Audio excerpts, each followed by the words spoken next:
Kids में नहीं है, एडल्ट में नहीं है। अच्छा, जब हम एडल्ट यहाँ पे सेलेक्ट करते हैं तो फिर हम यहाँ न्यू पेशेंट हमने सेलेक्ट किया, ठीक है, एडल्ट सेलेक्ट किया। फिर यहाँ पे हाइट और वेट की बात आती है। जब हाइट वेट डालते हो तो मेल और फीमेल आपको एक ऑप्शन दे रहे हैं। तो ये देखो, लेट सपोज हम मेल पेशेंट को ले रहे हैं, उसका जो सेंटीमीटर में हाइट है, लेट सपोज उसका 160 सेंटीमीटर है, तो उसका आइडियल बॉडी वेट होना चाहिए 57, ठीक है। ये हमने कर दिया। उसके बाद हम देखते हैं कि इन्वेजिव पे डाल रहे हैं या नॉन इन्वेजिव पे। तो जब नॉन इन्वेजिव सेलेक्ट करेंगे तो यहाँ पे ये दिखा दो, यहाँ पे ये आएगा, ये देखो, ये नॉन इन्वेजिव का निशान इवेंट के ऊपर आएगा। और जब हम इन्वेजिव पे डालेंगे तो यहाँ पे ये निशान आएगा। तो कभी भी जब आप इवेंट को स्टार्ट करते हैं तो आपको ये देखना है कि पेशेंट को नॉन इन्वेजिव मास्क लगा हुआ है, सीपैप बाईपैप वाला, या उसको ईटीटी लगा हुआ है, ट्रेकियोस्टोमी हुई है तो भी इन्वेजिव है, और ईटीटी लगा हुआ है तो भी इन्वेजिव है, ठीक है। सीपैप है तो नॉन इन्वेजिव, बाईपैप है तो नॉन इन्वेजिव। हम इन्वेजिव पे भी सीपैप और बाईपैप का सेटिंग कर सकते हैं, क्योंकि ये बेला विस्टा मशीन है हमारे ऊपर, हमारे साथ ये बहुत एडवांस है।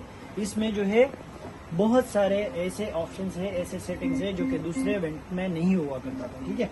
फिर आपने जब ये सेलेक्ट किया उसके बाद आप सिंपली स्टार्ट नॉन इन्वेजिव, आपने यहाँ पे स्टार्ट वेंटिलेशन कर दिया। स्टार्ट वेंटिलेशन किया।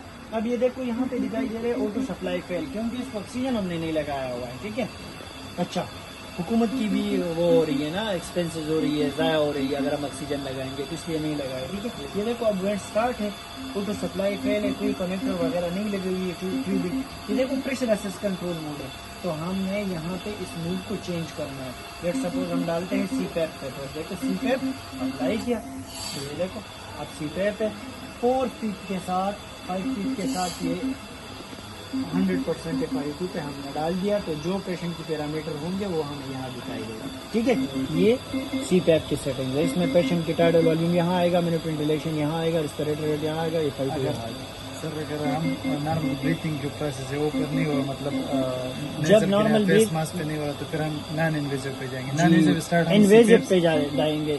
जब नॉर्मल ब्रीदिंग होगा, इन्वेजिव के लिए भी ये है, नॉन इन्वेजिव के लिए, कि पेशेंट का GCS मोर देन 8 होना चाहिए। अगर 8 से GCS कम है तो भी आप नॉन इन्वेजिव